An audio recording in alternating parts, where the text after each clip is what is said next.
Welcome to Law Talk. Jonathan, the Law Dog, Fontenot native of Cameron Parish, and I'm with the... Mark, the Director Judson, Executive Director of the Southwest Louisiana Law Center. The subject of the day is one I know a little about, so I'm going to pass it on to our director, buying power. How do you prove it? How do you prove that you have the buying power to buy property when you're trying to buy real estate? You plop down the cash. Well, that's one way. But most of the times when a seller wants to sell some real estate to a buyer, the seller needs to be satisfied that the buyer actually has the ability to buy the property before they're going to go to the trouble to enter into a contract with them, before they're going to go to the trouble to hold the land, before they're going to go to the trouble to take the land off the market, sit around, wait for the buyer to actually come through with the money.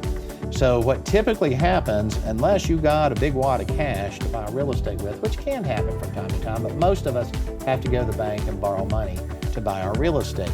So when we do, what the buyer ought to do, and what most sellers require, is a letter of credit or a credit approval from the bank.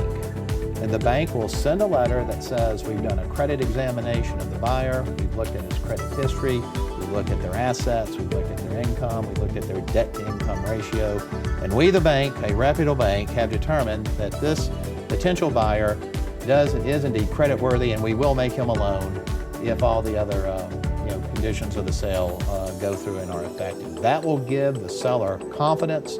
It will give the seller the ability to go through and go ahead and schedule a closing with a real estate attorney. Interesting.